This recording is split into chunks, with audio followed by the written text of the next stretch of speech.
This program is for discussion purpose only. Business Plus TV or any of our anchor does not bear any responsibility or liability towards the content.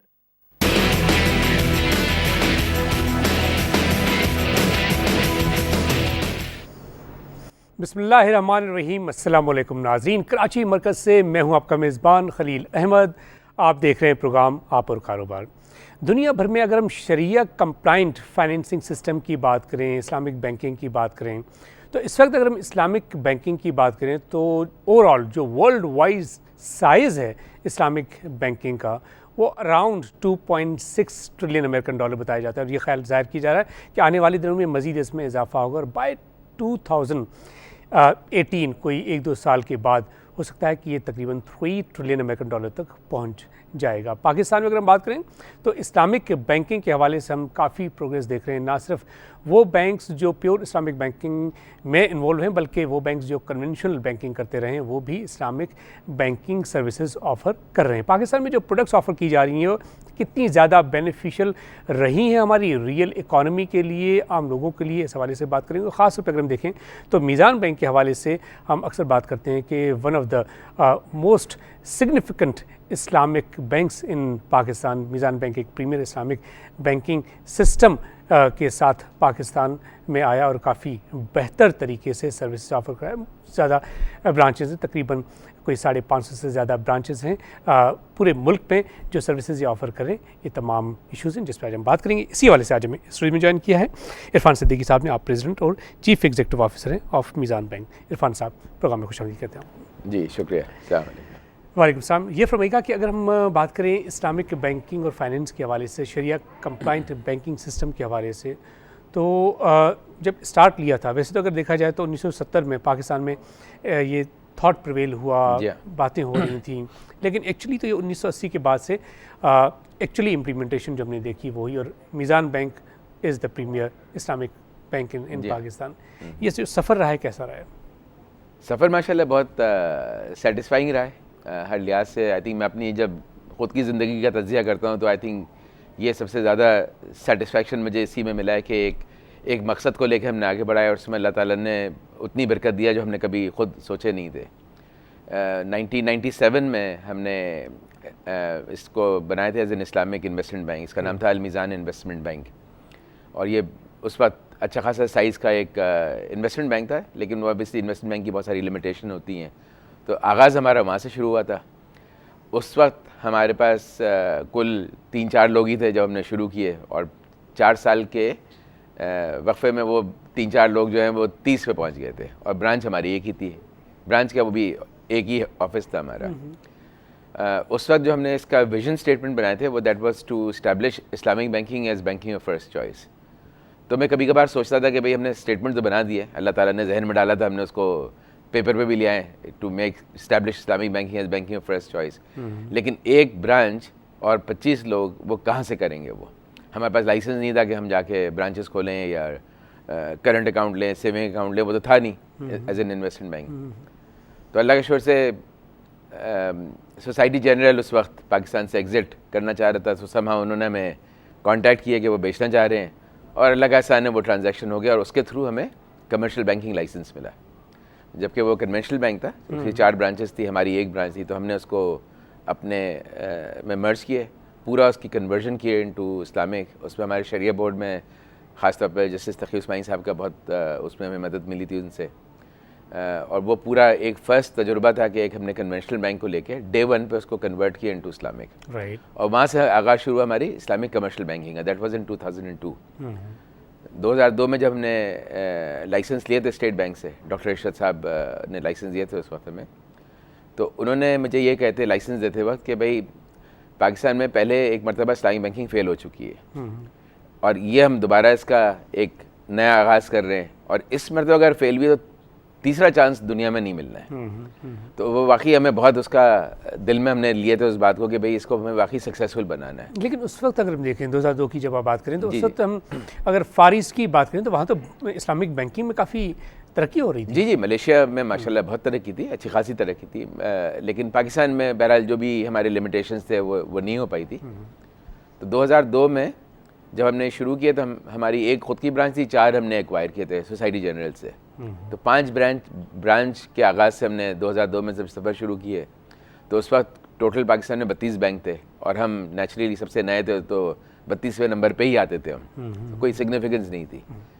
और उसके बाद से अल्हम्दुलिल्लाह there was no looking back, Allah ताला ने वो मौके provide करते गया और हम 2002 में 32वें नंबर पे थे आप, सबसे लास्ट जी। और आज हम ब्रांच वाइज हम 7वें नंबर पर हैं, 7 बड़े 5 बैंक्स हैं, उसके बाद हम 7वें नंबर पे हैं टोटल, और डिपॉजिट वाइज हम 8वें नंबर पे इंशाल्लाह। तो ये सफ़र खासा रैपिड गया। हमारी एनुअल ग्रोथ जो है वो हर साल 30, 35, 40% तक रही है। हम हमेशा सोचते थे कि शुरू के सालों में ये रहेगी बिकॉज बेस छोटा होता है तो 40% इम्पैक्ट भी होता है। हाँ, इतना मसला नहीं है, लेकिन आगे जाके स्लो डाउन हो जाएगी, लेकिन अल्लाह के एहसान है वो स्लो डाउन नहीं हुई, वो अभी तक। अच्छा, ओवरऑल इस्लामिक बैंकिंग की हम बात देखें तो 2014 में भी जब यासीन उमर साहब थे गवर्नर, तो उस वक्त भी हम ये सुनते थे कि जी तकरीबन 30% की ग्रोथ है इस्लामिक बैंकिंग की। आज भी तकरीबन यही 25 से 30% जी, 25 से तकरीबन 30% है। It's about twice the size of conventional banking growth. मतलब कन्वेंशनल बैंकिंग अगर 10% पे ग्रो करती है तो ये 20 और 25% पे ग्रो करती है। इसकी रीज़न क्या है? क्या रीज़न ये है कि पाकिस्तान की अगर हम आबादी की बात करें, 200 मिलियन की पॉपुलेशन की बात करें, तो 95% पॉपुलेशन मुसलमान है। क्या ये रीज़न है? अगर ये है तो फिर यूरोप में भी तो हम देख रहे हैं कि वहाँ जहाँ मुसलमान ज़्यादा नहीं है वहाँ भी बड़ी तेज़ी से इस्लामिक बैंकिंग में ग्रोथ हमने देखी। 2004 में भी हम बात करते थे कि यूरोप में इस्लामिक बैंकिंग सिस्टम बड़ी तेज़ी से ग्रोथ दिखा रहा है। नहीं, ऑब्वियसली जो आप जो कह रहे हैं 99% चूँकि इस्लामिक पॉपुलेशन है, तो इस्लामिक बिलीफ के लिहाज से तो obviously this is the right thing to do, this is the only way of doing banking, right. अब जो शरिया में जो कुरान में जो ममानियत है सूद के बारे में, वो अनफॉर्चुनेटली वो कई चीज़ें होती हैं ना जो गुट्टी में पड़ी होती है बचपन से, वो हमें बचपन से वो नहीं सिखाया गया है। हमें बचपन से ये तो सिखाया गया कि भाई सूअर का गोश्त नहीं खाना है, राइट। तो वो हम सबकॉन्शियसली हमारे दिमाग में, चाहे हम ये नहीं सोचते कि मुसलमान है इसलिए नहीं खाना, बस हमें नहीं खाना है वो, बिल्कुल, राइट। तो हम उसको ऑब्वियसली उससे परहेज़ करते हैं कि नहीं लेते हैं उसको। लेकिन इस्लामिक बैंकिंग में रिबा की ममानियत जो है ना, वो क्वाइट फ्रैंकली कभी हमने बचपन में तो सुने भी नहीं थे। मुझे भी जब ये एहसास हुआ, मेरी वाइफ जब कुरान क्लास ज्वाइन की तो उनको हुआ कि रिबा, मुझसे आके उन्होंने पूछी कि भाई ये आप जो करते हैं वो रिबा है? उन्होंने कहा नहीं ये रिबा नहीं है, तो सब नॉर्मल है। देन आई रियलाइज़ कि वो वही चीज़ है। ये बताएं कि हमारे क्या आइन में ये लिखा हुआ है कि पाकिस्तान का economic system Riba free economic system होगा? देखिए, आइन में तो नहीं लिखा हुआ है। कायदे-ए-आज़म की जो पहली स्पीच थी जो सेंट्रल बैंक की इनॉग्रेशन पे थी, स्टेट बैंक की इनॉग्रेशन में, उसमें उन्होंने कहे थे कि भाई हमें अपना सिस्टम खुद डेवलप करना चाहिए।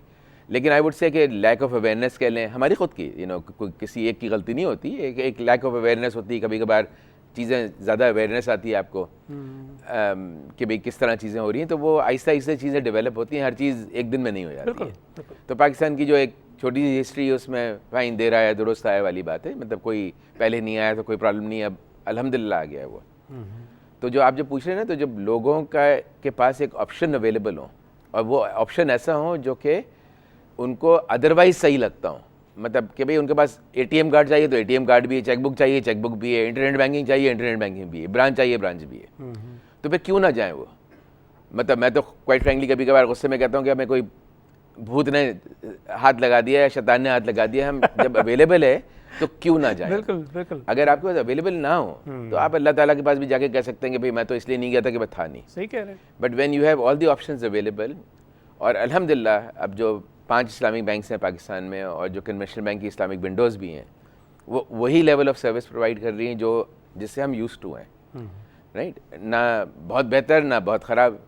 तो कोई बैंक्स कन्वेंशनल भी बहुत अच्छे होते हैं, कोई इस्लामिक भी बहुत अच्छे होते हैं। मेरा हमेशा से डे 1 से ही रहा है मीज़ान में कि भाई हम अपनी सर्विस क्वालिटी और ऑटोमेशन को उस लेवल पे रखें कि हमारे कस्टमर ये ना कहें कि भाई हम इस्लामिक उसमें आ रहे हैं तो कहीं हम कोई चीज़ पे कॉम्प्रोमाइज़ कर रहे हैं। कॉम्प्रोमाइज़ करने की ज़रूरत नहीं है। एक सवाल जो मेरे जहन में है, मैं चाह रहा हूँ कि आप अगर उसको एलिब्रेट कर पाएँ। बाय लार्ज अगर हम मार्केटिंग के हवाले से बात करते हैं, अगर वॉशिंग पाउडर का नाम लें तो एक नाम सबसे पहले आता है। टीवी चैनल की बात करें न्यूज़ के हवाले से तो एक चैनल का नाम सबसे पहले आता है। ये शायद फर्स्ट मूवर इम्पैक्ट रहता है। जी। इस्लामिक बैंक्स के हवाले से जब भी बात की जाए तो जो पहला नाम आता है वो हमेशा मीज़ान बैंक का ही आता है।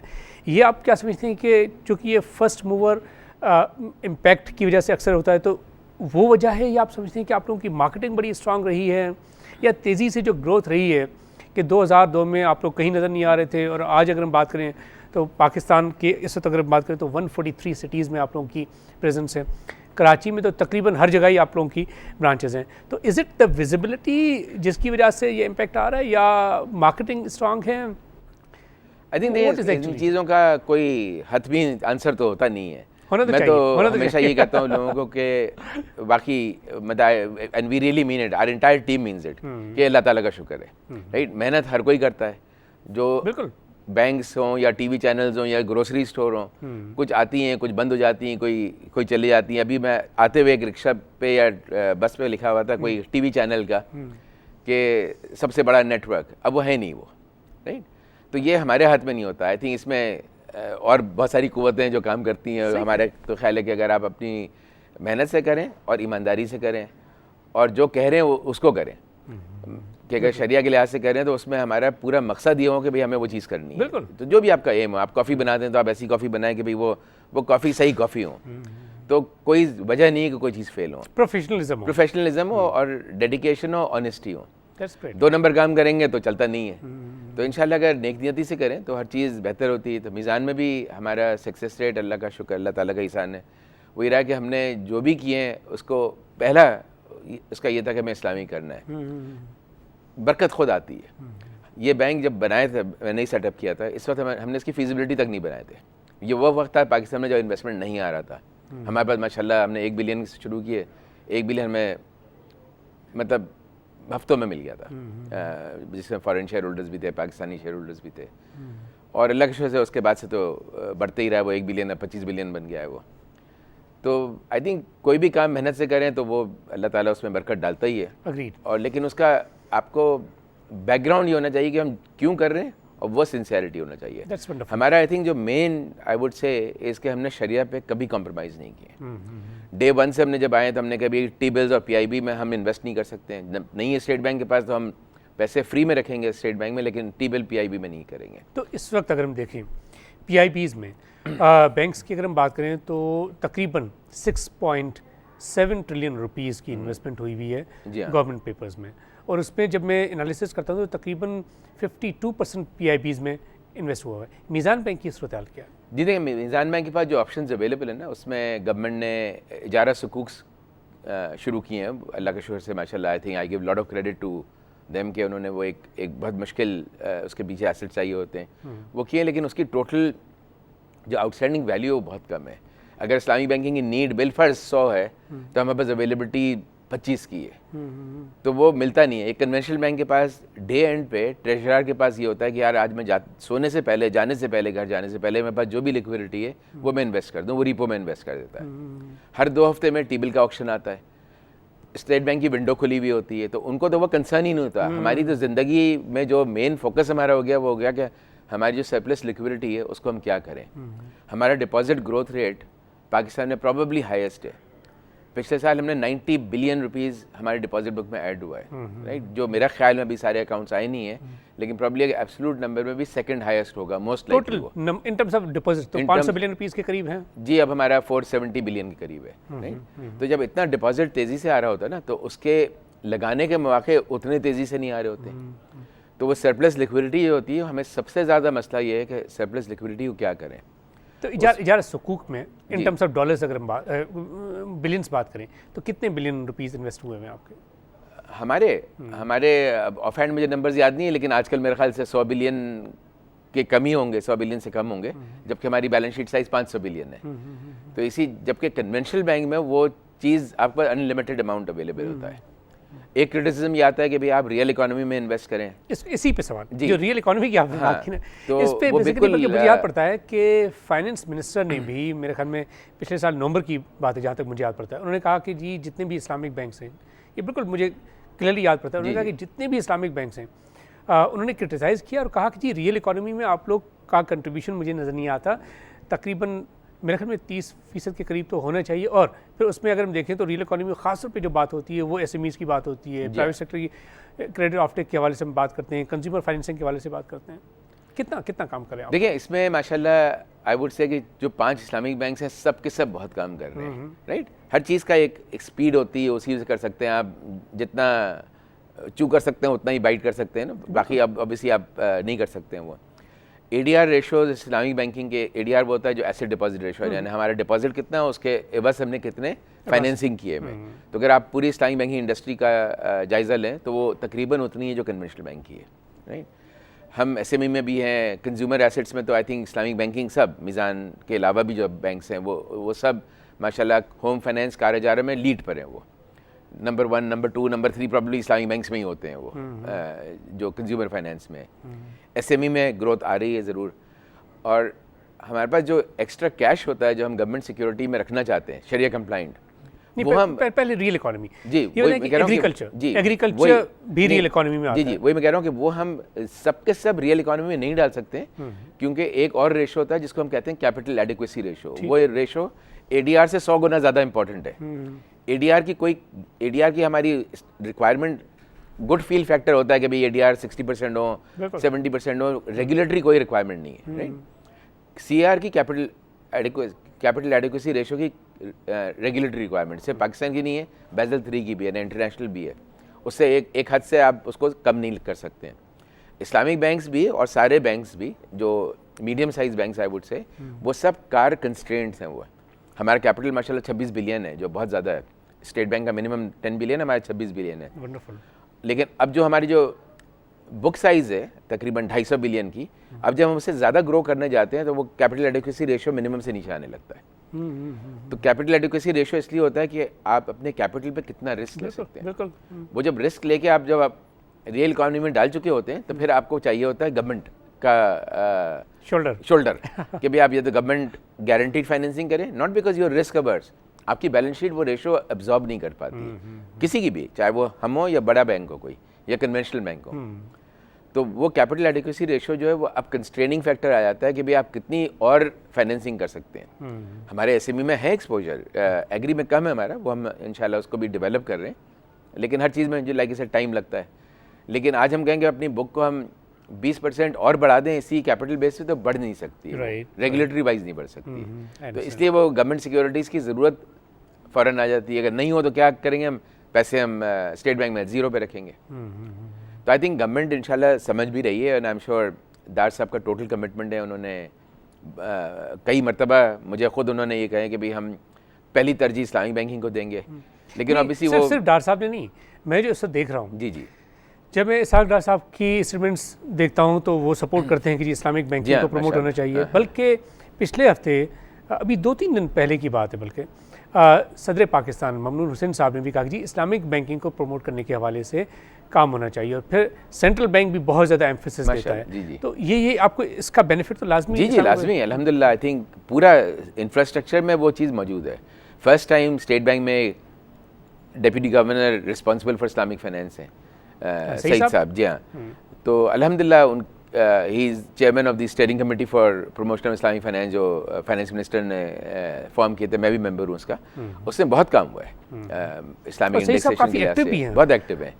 तो माशाल्लाह उस लिहाज से चीज़ें हो रही हैं। लेकिन जहाँ प्यास ज़्यादा लगती है ना, तो हमें ये होता है कि सब कर तो बहुत रहे हैं, लेकिन थोड़े और करने की ज़रूरत है। बिकॉज देखिए इनकी डिज़ायर क्या है, इनकी डिज़ायर ये है कि कहते हैं भाई इस्लामिक बैंकिंग एसेट्स कम से कम 30% हो पाकिस्तान में। अभी मेरे ख्याल से 12% है या ऐसी कुछ है, राइट। मैं कहता हूँ सॉरी, वो कहते हैं 20% हो, मैं कहता हूँ फिर आपको हम 30% भी दे देंगे, 40% भी दे देंगे। अगर हमारे पास डिपॉजिट लाते हैं कस्टमर्स और हम डिपॉजिट नहीं ले पाएँ बिकॉज हम उसको यूज़ नहीं कर पाए, तो कैसे बढ़ेगी बैंकिंग? फिर तो विजुअल थिंकिंग हो गई ना। अच्छा, अभी डिपॉजिट्स पे अगर हम देखें, टोटल डिपॉजिट्स की अगर हम बात करें तो तकरीबन कोई 10 ट्रिलियन रुपीज़ के इस वक्त जो फिगर्स हैं। अब उसमें जब मैं एनालिसिस करता हूँ तो तकरीबन 7 खरब रुपए तो या तो करंट अकाउंट में है या सेविंग अकाउंट में है, और फिर करंट अकाउंट में तकरीबन कोई 3 ट्रिलियन के करीब हैं।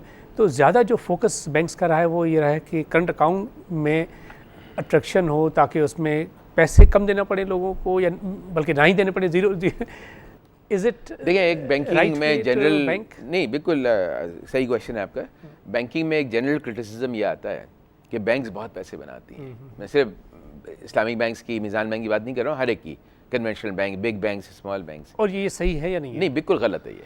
आप इनका कैपिटल साइज देखें, लेकिन प्रॉफिट देखें, नहीं देखें ना, वो तो बिलियंस में नजर आता है। 199 अरब रुपए की बैंकिंग सिस्टम की प्रॉफिट। जी, आपको पता है उनका कैपिटल बेस कितना होगा? नहीं मालूम है आपको? उसी हिसाब से होगा। इसी आप कहीं भी इन्वेस्ट करें, अगर आप 100 रुपये इन्वेस्ट करेंगे तो आपका डिज़ायर होगा कि भाई मैं इतने रुपए कमा लूँ। 200 करेंगे तो आपका होगा कि उसका डबल कमाऊँ।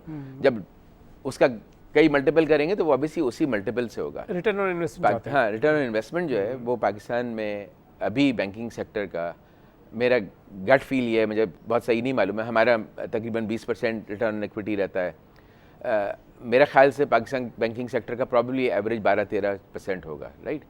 आज हम पावर सेक्टर पे गवर्नमेंट ऑफ पाकिस्तान जो कह रही है कि भाई आप आएँ और इन्वेस्टमेंट करें, और डॉलर टर्म में वो रिटर्न गारंटी कर रहे हैं, पता नहीं कितना जो भी गारंटी कर रहे हैं, but it's a good return, right, 14% या जो भी कर रहे हैं वो। तो ये क्यों कर रहे हैं? सिर्फ इसलिए नहीं कि गवर्नमेंट ऑफ पाकिस्तान की ख्वाहिश है कि भी हम लोगों को दे दें, इसलिए कि उसकी नीड है। पाकिस्तान में इन्वेस्टमेंट लाने के लिए आपको कोई रिटर्न चाहिए। तो यहाँ पर बैंक्स हैं, बहुत सारे बैंक्स हैं, फॉरेन इन्वेस्टमेंट है, मीज़ान इज प्रिडोमिनेटली फॉरेन ओन्ड, बहुत सारे बैंक्स आके फॉरेन ओन्ड है। तो अगर रिटर्न नहीं होगा तो एक बाहर का इन्वेस्टर आएगा कैसे, राइट। दूसरा ये कि अगर कैपिटल ज़्यादा है तो ऑब्वियसली एब्सोल्यूट अमाउंट ज़्यादा रिटर्न होगा। तो ये अखबार में तो आया था ना, इतने बिलियन रुपए बना लिए, भाई इतने बिलियन रुपए बनाए तो वो कितने बिलियन पे बनाए वो देखें ना। और जो एक बहुत इंपॉर्टेंट चीज़ है, अगर आप रिटर्न ऑन एसेट देखें बैंक का, कि आपकी जो टोटल बैलेंस शीट साइज़ है उसका रिटर्न ऑन एसेट क्या है, तो इस एवरेज इज़ 1%। वो दुनिया भर में 1% होता है तकरीबन। 1% से कम अगर आप बैंकिंग सेक्टर को ऑपरेट करें। कि अभी वक्त हुआ ब्रेक से वापस आने के बाद हम इस चीज़ को थोड़ा सा ज़रा कंपेयर करते हैं कि अगर हम एसेट की बात करें दुनिया भर में, चले हम रीजनल कंट्रीज़ की बात करते हैं, और फिर प्रॉफिट्स की बात करें, तो क्या वाकई हम एट पार हैं? पाकिस्तान में बैंकिंग सेक्टर ज़्यादा प्रॉफिट कमा रहा है या ये वही है जो बाय लार्ज हो रहा है दुनिया भर में? वक्त ब्रेक का साथ रहिएगा।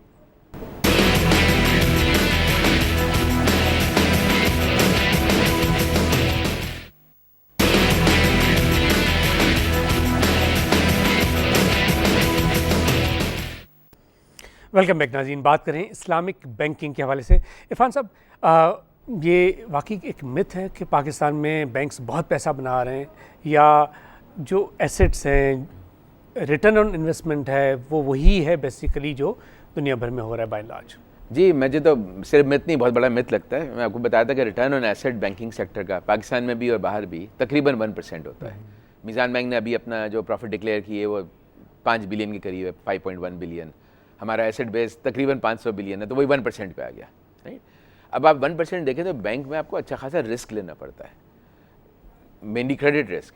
1 परसेंटेज पॉइंट अगर स्लिप हो जाए तो आपका प्रॉफिट ज़ीरो हो सकता है, राइट। तो ये क्वेश्चंस अगर बैंक्स में अवेलेबल नहीं होंगे तो हमारा बैंकिंग सेक्टर की हेल्थ भी सही नहीं होगी। और बैंक जो है वो आई वुड से कि रियली एक अंडरलाइंग इकोनॉमी में एक बहुत ज़रूरी है कि बैंक्स हेल्दी रहें, राइट। तो ये जो हमारा रिटर्न ऑन इक्विटी भी देख, रिटर्न एसेट बता दिया, return on equity probably banking sector की 15% होगी। अगर ये रिटर्न ना हो तो कौन इन्वेस्ट करें इसमें? आप आज हपको के शेयर लेके बैठ जाओ, उसी में पैसे बना लें, क्यों इतनी मेहनत करने की जरूरत? अगर रियल इकोनॉमी के साथ पाकिस्तान के ख़ास पे इस्लामिक बैंकिंग की बात करूँ, जो बिज़नेस कर रहे हैं तकरीबन 30% आपका बिज़नेस रियल इकोनॉमी के पास साथ हो, तो क्या उससे आप समझते हैं कि आपकी प्रॉफिटेबिलिटी में इजाफा होगा या रिस्क बढ़ जाएगा? नहीं, देखिए ना, रिस्क तो ऑब्वियसली बैंक में होता है। हमारा जो अभी जो ADR कहते हैं हम, 45% of our deposit is invested in the real economy. It's not half real economy, और it is real economy. Power sector में दें, एग्री में दें, SME में दें, कंज्यूमर लेंडिंग में करें, इट्स ऑल इकोनॉमी, राइट। तो 45% आपका इकोनॉमी में जा रहा होता है डायरेक्ट, प्लस एम्प्लॉयमेंट जनरेट होती है। 9,000 डायरेक्ट एम्प्लॉयज़ हैं हमारे, वो ऑब्वियसली उनके वो भी इकोनॉमी में जा रहा है पैसा। तो ये इकोनॉमी को तो आपका पुश मिल ही रही होती है बैंक से, चाहे वो 45% ADR पे जा रही हो या 70% ADR पे जा रहा हो। ये जो क्रिटिसिज्म हो रहा है कि इस वक्त की बात अगर करें तो ये कहा जा रहा है कि जी तकरीबन 91% जो इन्वेस्टमेंट है वो बैंक्स की है, जब हम बात करते हैं गवर्नमेंट सिक्योरिटीज़ की, गवर्नमेंट पेपर्स। नहीं, ये स्टेटमेंट हो सकता है कि जो गवर्नमेंट सिक्योरिटीज़ अवेलेबल हैं उसमें 91% of that pool is taken by the banks. That may be right, but it has meaningless number ना। बैंक्स ने अपना कितना पैसा गवर्नमेंट सिक्योरिटी में डाली, वो तकरीबन 50% होगा कन्वेंशनल बैंक्स का, हमारा तो वो भी नहीं है, राइट। तो उसमें ऑन एवरेज कोई अराउंड 60%। हाँ, चले जो भी होगा, लेकिन वो मैं बताया ना आपको, capital adequacy ratio actually ceiling एक और ले आता है वो, कि आप उससे ज़्यादा लेंड भी नहीं कर सकते। जो जिनके पास है वो कर रहे होते हैं उसमें। अच्छा, अगर हम टेक्नोलॉजी की बात करें, फाइनेंशियल टेक्नोलॉजी की बात करें, ई बैंकिंग की जब हम बात जी, करते हैं, ब्रांचलेस बैंकिंग की बात करते हैं, 2-4 प्रोडक्ट्स हमारे सामने आती हैं। ओमनी की बात की जाती है, इजी पैसा की बात की जाती है, फिर यू पैसा की बात की जाए। ये जो तमाम प्रोडक्ट्स आ रही हैं या मज़ीद आने वाली हैं, इससे वाकई आप समझते हैं कि मैसेज को बेनिफिट पहुंचा है, बैंकिंग सिस्टम में बढ़ावा आ रहा है? जी, ये जो आप जो अभी जो बात कर रहे थे, ये ब्रांचलेस बैंकिंग की बात कर रहे हैं। तो ब्रांचलेस बैंकिंग ऑब्वियसली पाकिस्तान में माशाल्लाह बहुत फास्ट ग्रोथ की है, केस स्टडीज़ भी हैं। इजी पैसा माशाल्लाह is a case study for Pakistan. Meezan ने अभी रिसेंटली तकरीबन 2 महीने पहले यू फ़ोन के साथ मीज़ान यू पैसा लॉन्च किया है। तो उसके ऑलरेडी हमारे 30,000 एजेंट्स पूरे कंट्री में मौजूद हैं, which is a very large network, because अगर आप ब्रांचेस देखें तो सिर्फ 500 हैं। ये 30,000 जगहों पे आप मनी ट्रांसफ़र कर सकते हैं, यहाँ से पैसे दिए और दूसरी जगह ले लिए छोटी सी दुकान पे भी कर सकते हैं। ये सब दुकानें ही होती हैं। दुकान क्या, मैं खोखे कहता हूँ। तो एक खोखे में आपने पैसे दिए पाकिस्तान में, कहीं दूसरे खोखे पे जाके आपने उसी वक्त पैसे ले लिए टेलीफोन मैसेज के थ्रू। बिल्कुल बिल्कुल, तो इंस्टेंट होता है। उसमें ऑब्वियसली पाकिस्तान में बैंकिंग पेनिट्रेशन लो है बिकॉज ऑफ ये जो आजकल गवर्नमेंट ने पूरी एड़ी चोटी का जोर लगा ली, उसका भाई लोग टैक्स नेट में आए, लेकिन उसमें इनिबिशंस हैं। फॉर सम रीज़न यहाँ ज़्यादा इनिबिशन है, होने नहीं चाहिए।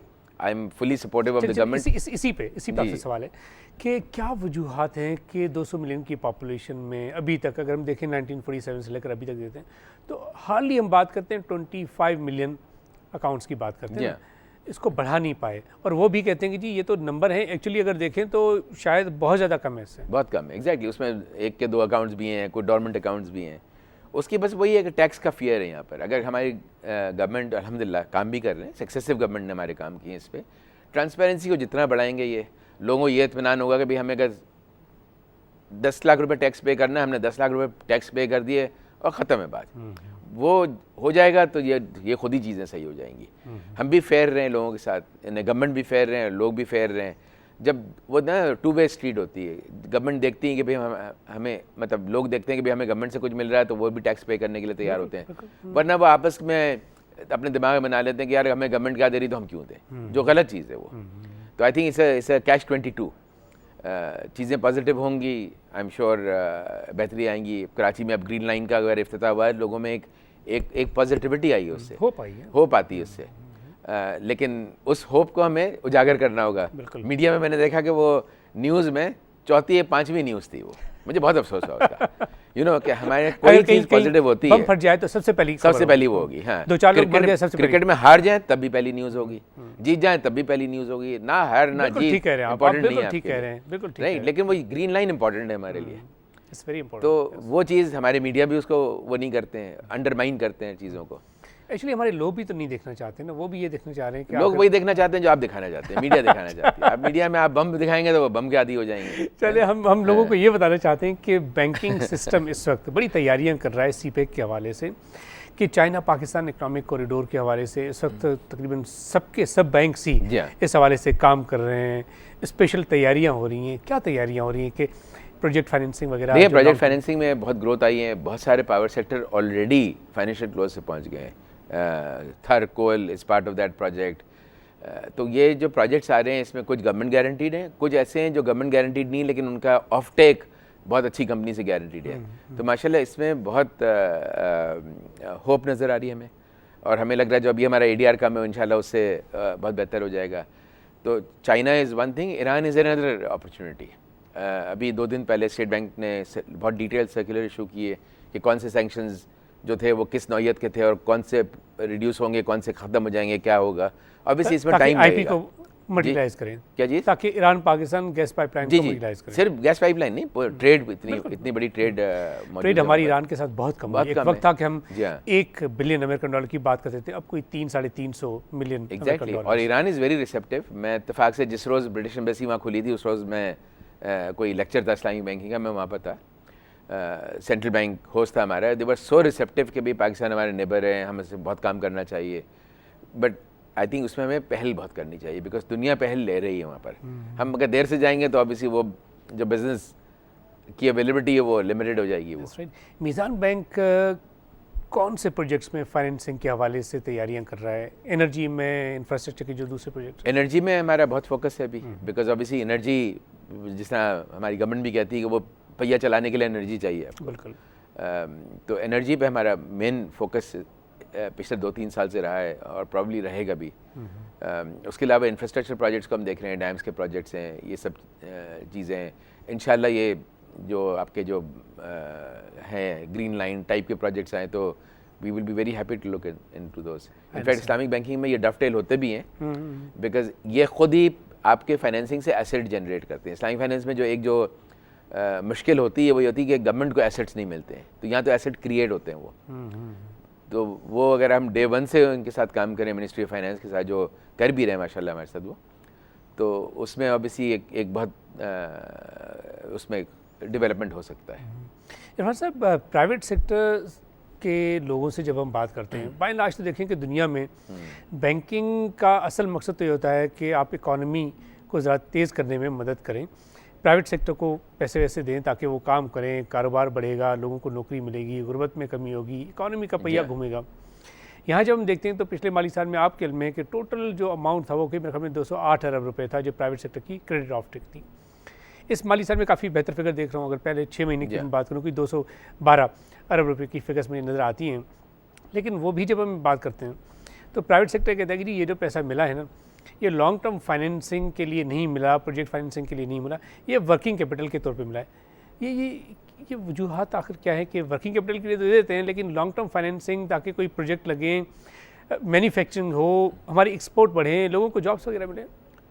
नहीं, ये जो चीज़ें जो डिमांड जो जनरेट होती है ना, ये तो होती है फ्रॉम जिनको पैसे चाहिए होते हैं। तो कोई भी एक अच्छी कंपनी है वो आके कहती है हम BMR में जा रहे हैं, डबल कैपेसिटी कर रहे हैं, सीमेंट प्लांट है हमें डबलिंग करनी है, तो वहाँ से नहीं आ रही डिमांड। नहीं, तो वहाँ से जो आती वो बैंक उस पर आई वुड से कि सिर्फ आते नहीं है बल्कि वो दौड़ के भाग के इतना कंपटीशन लेके जाते हैं वहाँ पर। लेकिन SMEs तो वो कहते हैं जी, SMEs का थोड़ा सा मुख्तलिफ सिचुएशन है, लेकिन जो आपकी मेन इंडस्ट्रियल ग्रोथ है वो देखें जब वो ग्रोथ उस वक्त आएगी जब आपके पास कुछ स्टोरी बोर्ड होगा पाकिस्तान के पास। बिल्कुल ठीक। वो स्टोरी बोर्ड गवर्नमेंट को क्रिएट करना होता है।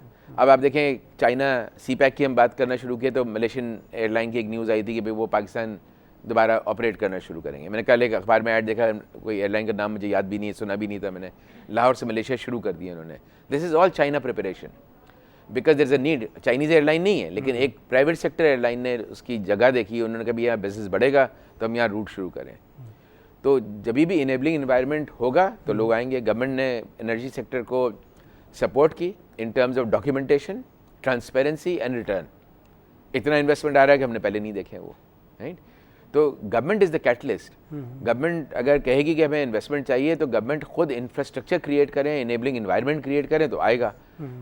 तो ये डिमांड बैंक जनरेट नहीं करेंगी। बैंक से कहें भाई आप लोग लेंडिंग नहीं करते हैं, फाइनेंसिंग नहीं करते हैं, हम किसको लेंडिंग करें? हमारे पास कोई आ जाए वहाँ पर कि भाई हमें तो लेंडिंग कर दें और हमारा ख्याल है कि पैसे वापस भी नहीं आने, तो हम पैसे देंगे? बिल्कुल भी नहीं देंगे। किसके पैसे हमारे पास? डिपॉजिटर्स के। शेयर होल्डर का पैसा बैंक में सिर्फ 8% होता है तकरीबन, राइट। बाकी 92% जो है वो डिपॉजिटर का पैसा होता है। तो अगर खुदा ना खास्ता बैंक ने अगर रेकलेस लेंडिंग की तो ना NPLs बढ़ेंगे, ना रिटर्न मिलेगा, ना पहिया चलेगा आगे। तो ये बहुत ज़रूरी है कि हम महतात लेवल पे जाके देखें। बैंक्स का ये काम नहीं है कि भाई कोई प्रिंटिंग मशीन तो नहीं है ना, बिल्कुल आप लोगों का ही पैसा है वो, तो वो महतात तरीके से देना बहुत सिक्योर है ऑब्वियसली। इरफान साहब ये बताएं कि इस वक्त अगर हम इंटरनेशनल मीडिया की बात करें तो हर तरफ ये बात हो रही है कि जी इंडिया में स्टार्टअप्स, नए नए बिजनेसेस, एंटरप्रेन्योर्स को काफ़ी ज़्यादा बढ़ावा मिल रहा है, बिलियंस ऑफ अमेरिकन डॉलर्स की इन्वेस्टमेंट हो रही है और यंग एंटरप्रेन्योर्स काफ़ी ज़्यादा दिलचस्पी लेके आगे आ रहे हैं। उसमें अगर सक्सेस रेट भी देखें तो ये बात भी की जा रही है कि 50% सक्सेस रेट है। पाकिस्तान में ये जो बच्चे MBA करके आते हैं, सारे सब लोगों को तो नौकरियाँ नहीं दी जा सकती और सब लोग नौकरी करना भी नहीं चाहते, वो चाहते हैं अपना बिजनेस करें और करना भी चाहिए ऐसे कि एंटरप्रेन्योरशिप होगी तो फिर ज़ाहिर इकॉनमी में बेहतरी आएगी। तो मीज़ान बैंक की तरफ से अपना कारोबार शुरू करने के लिए कोई प्रोडक्ट है जो यंगस्टर्स तालीम हासिल करके आते हैं? देखिए ये बड़ा डिफ़िकल्ट प्रोडक्ट है, मतलब इसमें ऑब्वियसली आपको एक असेसमेंट करना होता है ऑफ जेन्यूनिटी, बिकॉज अगर आप वो बात सही होती है कि एक स्टार्टअप प्रोजेक्ट भी आपका अच्छा निकल जाए तो वो 2-3 अगर ख़राब होते हैं तो उसको बर्दाश्त कर लेता है वो, जिसको आप प्राइवेट इक्विटी में कहते हैं। प्राइवेट इक्विटी का रुझान पाकिस्तान में आया नहीं है। बैंक्स के जो रेगुलेशन है वो प्राइवेट इक्विटी को सपोर्ट नहीं करते हैं। आपकी जो कैपिटल की रिक्वायरमेंट है उससे बहुत हाई कैपिटल चार्ज होता है इस पर। तो ये एक एरिया ऐसा है जिसमें I think collectively financial sector को भी गवर्नमेंट के साथ मिलकर ये देखना चाहिए भाई इस सेक्टर को प्रमोट कैसे करें, बिकॉज इसमें it is a high risk item. इसमें गवर्नमेंट को भी कुछ पहल लेना चाहिए, कोई फंड्स क्रिएट करना चाहिए, बैंक्स भी हैं इसमें, कुछ गारंटीज आनी चाहिए, और गवर्नमेंट करती है। मतलब फॉर एग्जांपल अभी प्राइम मिनिस्टर यूथ प्रोग्राम जो इन्होंने किए हैं फाइनेंसिंग का, उसमें 20 लाख रुपए तक आप लोन दे सकते हैं for anybody who is up to the age of 45, right? And माशाल्लाह पीपल आर टेकिंग, लेकिन वही ग्रोथ शुरू में स्लो होती है, आहिस्ता आहिस्ता वो चीज़ें कैचअप कर जाती हैं। टैक्सी स्कीम्स आप पंजाब में देखें बहुत अच्छी चल रही है, डिफ़ॉल्ट रेट्स भी नहीं है उनमें। तो एक रिक्शा भी यहाँ पर, रिक्शा 2 लाख रुपए का आता है, एक आदमी वो ले लें, उसमें मैंने खुद ही एक एनालिसिस किया था, लोगों से पूछा था, तो उन्होंने कहते हैं भाई इसमें तकरीबन उनके 1000 रुपये दिन के बच जाते हैं। अब अगर 2 लाख रुपए के इन्वेस्टमेंट पे 1000 रुपये बच जाएँ तो आपके बहुत सारे लोग जो अनएम्प्लॉयड हैं वो रिक्शा चला सकते हैं। कराची जैसे शहर में रिक्शा की बहुत खपत है, आई एम श्योर आप एक छोटे गांव में चले जाएं वहाँ भी खपत है। तो ऐसे you know, but people have to come up with this kind of thing. Banks unfortunately खुद नहीं कर पाती हैं चीज़ें। जब डिमांड आता है तो उसको डिमांड को मीट तो कर लेती हैं, लेकिन अभी तक वो बैंकिंग सेक्टर में वो नहीं बना है कि भाई हम जाके पहल करें इसको। शरिया कंप्लाइंट प्रोडक्ट्स मज़ीद लॉन्च होनी चाहिए पाकिस्तान में। जो इस वक्त प्रोडक्ट लॉन्च हुई हैं वो काफ़ी हैं। जिस तरीके से हम देख रहे हैं कि लिटरेसी रेट में इजाफा हो रहा है, और फिर अगर हम पॉपुलेशन की बात करें तो 200 मिलियन की पॉपुलेशन में तकरीबन कोई 110-115 मिलियन वो लोग हैं जो अभी आप बात कर रहे थे 35 ईयर से कम उम्र के हैं। तो इन लोगों को इकॉनमी में शामिल करने के लिए कोई शरिया कंप्लाइंट नई प्रोडक्ट्स लॉन्च? जी, हमारे यहाँ रिसर्च डेवलपमेंट कैपेबिलिटी तो अल्हम्दुलिल्लाह आई फील के प्रोबेबली सिर्फ पाकिस्तान में नहीं, दुनिया के जो इस्लामिक बैंक्स हैं उसमें प्रॉब्ली हमारा शायद नंबर 1 पे ही होंगे हम इन टर्म्स ऑफ R&D। 35-40 लोग हमारे यहाँ काम करते हैं, MBAs भी हैं, चार्टर्ड अकाउंटेंट्स भी हैं, उसमें अकाउंटेंट्स हैं, लॉयर्स हैं। प्रोडक्ट्स तो आते रहती हैं। एक मैं हमेशा ये कहता हूँ कि इस्लामिक बैंकिंग का कमाल ये होना चाहिए कि आप कोई फाइनेंसिंग नीड लेकर आएँ, as long as the underlying product is शरिया कंप्लाइंट। हमारा कमिटमेंट ये है कि हम उसका सोल्यूशन लेकर आएंगे। आज अगर नहीं है तो कल हम लेकर आएंगे। तो अगर कोई भी चीज़ आती है एज लॉन्ग एज शरिया कंप्लाइंट, आप कहें कि भाई प्रोडक्ट अंडरलाइंग प्रोडक्ट अगर शरिया कंप्लाइंट नहीं है तो अब ऐसी बात ही नहीं बनती। लेकिन अंडरलाइंग प्रोडक्ट अगर शरिया कंप्लाइंट है, हमारे पास प्रोडक्ट नहीं है, हम रिसर्च करेंगे उस पर और लेकर आएंगे, और हो भी जाती हैं। तो प्रोडक्ट का ये नहीं है कि भाई आज आपके मेन्यू में क्या चीज़ें हैं, आप कोई चीज़ लेकर आएँ, उसका सोल्यूशन ढूंढना होता है। वो सोल्यूशन हर बैंक में मौजूद होता है अल्हम्दुलिल्लाह, हर इस्लामिक बैंक में मौजूद है, हर इस्लामिक बैंक विंडो में मौजूद है। तो वो मसला नहीं है। कुछ चीज़ें आप नहीं कर सकते। हमारे पास फॉर एग्जांपल क्रेडिट कार्ड नहीं है अभी, राइट, लेकिन उसका ये होता है कि हमारा डेबिट कार्ड बहुत स्ट्रॉन्ग है, it's probably one of the better used debit cards. तो कुछ चीज़ें आपको कॉम्प्रोमाइज़ करनी होती है, बिकॉज हर चीज़ तो आप नहीं कर सकते। लेकिन हमारा ये ख्याल है कि 95% हम एटलीस्ट चीज़ें कर पाते हैं। आपने जो अपने डेबिट कार्ड की बात की, उसमें थोड़ी सी जो मैंने रिसर्च की है इस हवाले से, वो है कि जो पिन कोड है बेसिकली आपका बैंक नहीं डायरेक्टली देता कि जी यही पिन कोड है करें, बल्कि वो कस्टमर से पूछता है कि आप बताइए कि कौन से 4 डिजिट हैं जो आपका पिन कोड होना चाहिए। उससे आप सोचते हैं कि सिक्योरिटी का एलिमेंट बढ़ जाता है और फिर लोग अक्सर पिन कोड भूल जाते हैं। नहीं, लेकिन आप जब आप ATM में जाएं तो you have a choice of changing your pin code. बल्कि तो हर बैंक ये कहता है कि भाई आप अपना पिन कोड चेंज करना चाहिए, कि आप जाएं हर 3 महीने में आप उसको चेंज कर दें। लेकिन आपका जो ये कॉन्सेप्ट था कि आप बताएं, कस्टमर आप बताएं कि क्या होना चाहिए, क्या क्या इसके पीछे रैशनल वगैरह क्या थी? उसका मुझे बिल्कुल अंदाजा नहीं है क्यों होगा वो। अच्छा, इस्लामिक फाइनेंस की अगर हम बात करें तो जो इसमें ग्रोथ होगी बाय 2018, जो मार्केट साइज़ होगी वर्ल्ड वाइड मार्केट साइज़ तकरीबन $3 ट्रिलियन। आप समझते हैं कि इस वक्त अगर देखें तो शेडो बैंकिंग का वॉल्यूम दुनिया में कोई $80 ट्रिलियन के करीब है, और शेडो बैंकिंग चाइना की हम बात करते हैं, दुनिया की दूसरी बड़ी इकॉनमी, वहाँ भी बड़े मसाइल हैं शेडो बैंकिंग की वजह से। कोई इस्लामिक बैंकिंग सिस्टम में कोई इस तरह की कोई प्रोविज़न है कि लोगों को कन्विंस करें ताकि वो इस बैंकिंग सिस्टम से बाहर आके एक रेगुलर बैंकिंग सिस्टम में आएँ, बेहतर बैंकिंग सिस्टम में आएँ? देखिए, लोग 2 वजह से जो नहीं आते हैं नेट बैंकिंग सेक्टर में सिस्टम में, एक तो डॉक्यूमेंटेशन की वजह से नहीं आते हैं कि भाई वो हुकूमत को पता चल जाएगा, दार साहब देख लेंगे तो मुश्किल हो जाएगी, राइट। दार साहब से सब डरते हैं, हम भी बहुत डरते हैं उनसे, राइट। लेकिन एक तो वो वजह है। दूसरी वजह यह है कि शरिया की वजह से नहीं आते हैं। तो अल्हम्दुलिल्लाह जो इस्लामिक बैंकिंग का जो ग्रोथ हुई है पाकिस्तान में, तो अब कोई बंदा ऐसा नहीं है जिसके पास इस्लामिक बैंकिंग डोर स्टेप पे अवेलेबल ना हो, either through Islamic dedicated Islamic bank और through a conventional branch of Islamic bank. हर जगह मौजूद है माशाल्लाह, राइट। तो वो तो अब एक्सक्यूज़ नहीं रही, तो लेकिन अब वो जो गवर्नमेंट का है वो तो गवर्नमेंट ही उसको obviously through education and mass media campaign वो करें कि भाई हम आपके दोस्त हैं, दुश्मन नहीं है, जो कहते भी हैं, राइट। तो एक पार्ट तो हम फुलफ़िल कर रहे हैं और अल्हम्दुलिल्लाह बहुत अच्छी तरह फुलफ़िल कर रहे हैं कि इस्लामिक बैंकिंग में न्यू टू बैंक बहुत कस्टमर्स आते हैं। वो लोग जो कभी बोरो करने के लिए तैयार नहीं होते थे, आज वो पैसे लेके अपना बिजनेस ग्रो कर रहे हैं। हर बैंक में सक्सेस स्टोरीज है, हर बैंक में। अब मीज़ान का अभी मार्केट शेयर 50% है, लेकिन ये बाकी 50% भी हम देखते हैं बैंक्स में बहुत सक्सेस स्टोरीज हैं। तो अच्छा, पाकिस्तान में ग्रोथ तो हम सुनते रहते हैं कि जी 25-30% के करीब है, लेकिन अगर हम वर्ल्ड वाइड एसेट ब्रेकडाउन की बात करें इस्लामिक बैंक्स की, तो दुनिया में सबसे ज़्यादा आपके ख्याल में कहाँ सक्सेस रेट आप देख रहे हैं? एसेट साइड पे सक्सेस रेट जो ऑब्वियसली ईरान, तो देखें ईरान एक सिस्टम पे काम कर रहा है जो पूरा इस्लामिक है, राइट। 50% से ज़्यादा दुनिया में, हाँ, वो तो ऑब्वियसली एसेट वाइज उनके पास ही मौजूद है। लेकिन अगर हम, चूंकि वो अभी तक एक वर्ल्ड इकोनॉमी में नहीं थे, तो अगर हम ईरान को एक मिनट के लिए छोड़ के बात करें तो obviously Malaysia was the prominent, जहाँ पर गवर्नमेंट ने बहुत एफर्ट किए डॉक्यूमेंटेशन पे, उसको आसान बनाने के लिए, सिक्योरिटाइजेशन पे, तो वहाँ पर चीज़ें में ग्रोथ आई है। पाकिस्तान में भी अगर ये ग्रोथ आ जाए तो आप जो बात करें ना कि हमारी ग्रोथ क्या रहेगी इंडस्ट्री की, I think it be much better than what our government is also expecting. और उसमें न्यू टू बैंक भी लोग आएंगे। न्यू टू बैंक आने में ही हमारा सक्सेस है कंट्री का, कि अगर लोग बैंकिंग सेक्टर में आएंगे तभी चीज़ें बेहतर होंगी। उसके लिए ऑब्वियसली कुछ मोटी मोटी चीज़ें गवर्नमेंट को भी करना चाहिए। आज आप कोई प्रॉपर्टी ख़रीदने जाएँ डिफेंस में, कराची डिफेंस में, लाहौर डिफेंस में, इस्लामाबाद डिफेंस में, तो प्रॉबली उसकी वैल्यूएशन, अगर आप 1 करोड़ की 10 करोड़ की चीज़ है तो वो कहते हैं 1 करोड़ रुपए की इसकी रजिस्ट्री होगी। तो ये ब्लैक इकोनॉमी तो वहीं से फ्यूल हो रही है। इसको गवर्नमेंट कर्ब करते हैं, 2 मिनट का काम है। बिल्कुल ठीक, मेरे समझ से बाहर होता है कि क्यों नहीं करते हैं। बिल्कुल ठीक, राइट, इतना आसान काम है, क्यों नहीं कर पाते हैं।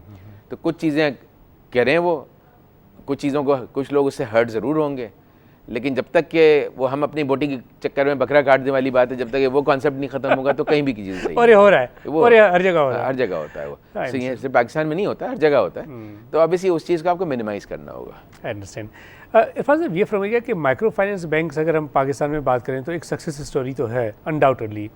हम देख रहे हैं, अगर 1-2 माइक्रो फाइनेंस बैंक्स की बात करें तो उन्होंने तो पाकिस्तान के गांव देहात तक भी अपनी जनरसत कर लिए। कराची अगर हम बात करें तो कराची के तकरीबन हर एरिया में उनकी बड़े स्ट्रॉन्ग नेटवर्क है। ये अलग बात है कि छोटी सी बेसिकली उनका सेटअप है। मीज़ान बैंक की तरफ से कोई इस तरह की स्ट्रेटजी है in the days to come? ये लास्ट क्वेश्चन है आपसे कि टू मूव टुवर्ड्स उस लेवल पे जाएं जहां माइक्रो फाइनेंस को भी कैटर कर सकें। नहीं, टू बी ऑनेस्ट अभी हमारे पास इमीडिएट रडार में नहीं है, लेकिन हम दूसरे जो इस्लामिक माइक्रो फाइनेंस इंस्टीट्यूशंस हैं उनको हम ज़रूर हेल्प कर रहे हैं in terms of giving them कर्ज हसना एज वेल, ताकि वो अनवर्ड लेंडिंग कर पाएँ। तो उसको हम एज अ पायलट प्रोजेक्ट देख रहे हैं, क्योंकि इसके लिए पूरा एक अलग माइंडसेट चाहिए होता है। वो बैंकिंग में हम लोग जिन चीज़ों से यूज टू होते हैं वो माइक्रो फाइनेंस बिल्कुल मुख्तलिफ तरीके से होता है, बिकॉज वॉल्यूम्स कम होते हैं, कॉस्ट बहुत हाई होती है। तो मैं बांग्लादेश जो ग्रामीण बैंक है आपका, जो सबसे मशहूर डॉक्टर यूनुस का, वहाँ पर गया था। तो वहाँ पर ब्रांच मैनेजर के को जो उन्होंने व्हीकल दिए हुए थे उसका नाम साइकिल होता है, और जो एरिया मैनेजर को दिए हुए थे उसका नाम मोटरसाइकिल होता है। यहाँ पर तो हम साइकिल और मोटरसाइकिल की बात करें तो यहाँ मुश्किल हो जाए किसी भी बैंकिंग सेक्टर में। बिल्कुल। इरफान सिद्दीकी साहब, it was really great having you on the show. Thank you so much for your time. Thank you so much. Well नाज़रीन, उम्मीद है आपको हमारा आज का प्रोग्राम पसंद आया होगा। आप अगर फीडबैक देना चाहते हैं तो फेसबुक और ट्विटर के जरिए फीडबैक दे सकते हैं। अब तक के लिए इतना ही। अपने मेज़बान खलील अहमद और हमारी पूरी प्रोडक्शन टीम को इजाज़त दीजिए। अल्लाह हाफ़िज़।